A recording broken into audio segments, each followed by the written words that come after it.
Right then, this is a walk around video, and this is for a very handsome looking car. This is a Toyota RAV4. It's a 2-litre diesel Invincible, finished in this absolutely stunning dark metallic green. It looks absolutely beautiful on the car.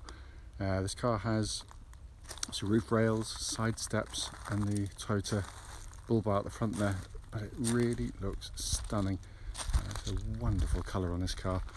Front of the car is really clean. Lights and lenses clear and intact. Bonnet, hardly a stone chip anywhere there to mention at all.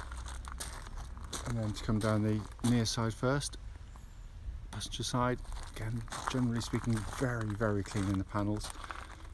Alloy's really good.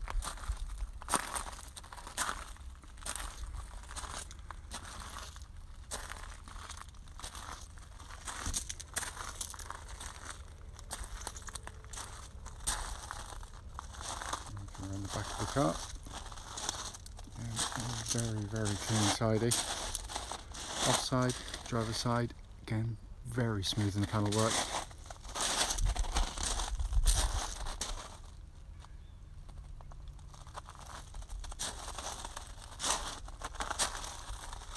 It is a fabulous looking car. And there's obviously the odd very light mark on the car, but nothing to write home about. It's in, I say, generally absolutely lovely condition.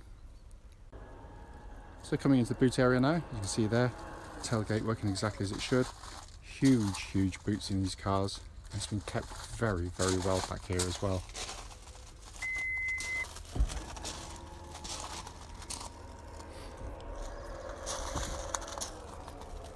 So coming into the back, and this is where SUVs and family cars let themselves down because they're generally battered about by kids, but this has been kept absolutely beautifully. The leatherwork looks fantastic. Amazing amount of room back here as well, absolutely incredible. And coming into the front, on the near side again, footwell area is lovely and clean. There is a full set of Toyota mats in the car. Front seats on the passenger side there, again in absolutely beautiful condition. So coming to the driver's door card, again very clean and tidy.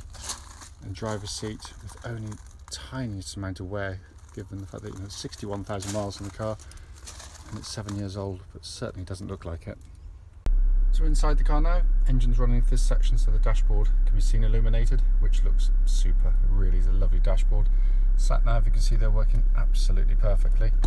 Pop the car into reverse there, you get that lovely clear gridded parking camera, all working exactly as it should. Really nice spec, obviously heated seats on the car, but just a lovely place to sit and drive a car, in all honesty. In there, 61,199 miles, and there are no warning lights on the dashboard whilst the engine's running. Right then, this is a quick road test video, and this is for a car registered YC13TPY, and it's a Toyota RAV4 2-litre Invincible. The car has covered 61,193 miles, and the reason for doing the videos, as is the case in all of them, is essentially so that if anyone that's looking online at this car, they actually get to see that very car in operation. Something we feel is really important, because we know, unfortunately, to our cost, just how frustrating it can be to go and see a car which, whilst can look perfectly good in the description, only to get there and find out that it's got a fundamental issue which shows up whilst driving the car. So hence that's why we do it. Also done on these very quiet country roads, very close to our premises. It's getting a bit darker at this time of night, so unfortunately it's sunset and it's a beautiful one tonight, but hopefully it won't be too glary for you. So coming to the car in question, it's been very well looked after, supplied to us by a main dealer. Car starts absolutely instantly and settles to a completely smooth, even idle. There are absolutely no warning lights on the dashboard at all relating to the engine or any other part of the car. Temperature gauge running at about 1/3, which again is exactly where it's meant to be on one of these cars as well. But a fabulous engine, very smooth and quiet in operation. Pulls really well through the rev band of the car, the entire rev band rather of the vehicle, and also happens to give extraordinarily good fuel economy in the real world. And I said that isn't always the case with cars, but these ones seem to deliver what's promised. Engine then feeds through clutch and into gearbox. Clutch on the car, absolutely spot on. Bite point is exactly where it's meant to be, and it's lovely and smooth and positive in actuation. Likewise, gearbox of the vehicle, typical Japanese, wonderfully slick and precise, effortless to use, and as it's pretty much always the case, feels exactly as it would have done when it was new. It just feels so slick and precise, and absolutely no movement in the gate there at all.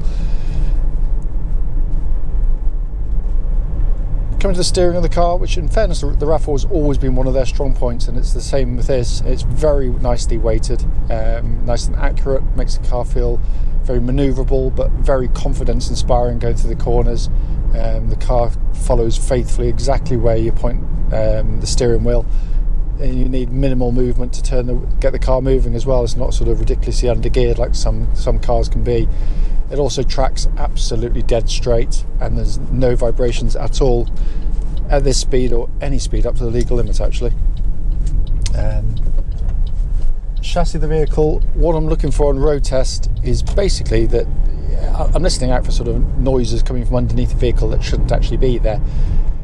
So when it hits a bump, it's muted, but what you don't want to hear is kind of those kind of horrible mechanical sort of chatterings going on, and there's nothing at all. It's absolutely rock solid in that sense. You know, again, being beautifully looked after, and it's obvious why. You can see why. It also happens to give a very, very well judged ride. Very compliant. On the straight ahead here, it's just wonderfully comfortable for family use. But put it to the corners, and unlike some, it doesn't sort of flounder about. The body control is well checked. The damping's brilliant to the corners, so it's not going to sort of lurch around and feel unsettled, which can be particularly sort of nauseating for passengers that may not be concentrating on the road ahead. They've done a very, very good job on it. I'll do the interior first. I normally do the brakes at this point, but because there's cars behind me and we're not going at any great speed, I'll leave that to a little bit later in the video to do that. There's that much longer to go. Coming to the interior of the car, again, as you'd expect from a Toyota, very, very, very well put together. There's hardly a noise emanating from inside the vehicle. It's just a very pleasant place to sit and operate a car. The dash is very nicely designed. It's quite sort of modern looking, but actually one of those which is also quite traditional as well. What I like is the fact that you've still got a very easy to use climate control system here, which is dual zone, so you can have different temperatures side to side. And it blows out lovely cold air, by the way, because we checked it in the warm workshop earlier on. But switch gears of very nice quality. Then up above that, you got the Nav System. As you can see, they're working exactly as it should. And again, really very, very simple to operate. And it's not always the case with cars, unfortunately. But in this case, it does happen to be. And then directly in front of me, binnacle, very simple, easy to read, easy to take the information in. All the information you need and no more, which is exactly what I like to see. This car also has heated seats. They've all been checked, all working absolutely exactly as they should. I've had every switch and button works exactly as the manufacturer intended. Just going to give the brakes a bit of a shove, as I promised, but really nice solid brake pedal. What I'm looking for is really good initial bites, which it's definitely got, but they shouldn't sort of pulse or vibrate, or the brake pedal shouldn't as you're applying it, and there's nothing at all. So all exactly as it should be. As I said at the start of the video, it is brief, but it is literally just to show the car in operation and feedback on any issues there may or may not be. There's nothing at all. It genuinely drives absolutely beautifully. As always though, if I've missed out anything or you've got any questions about the vehicle, don't hesitate, do give us a call.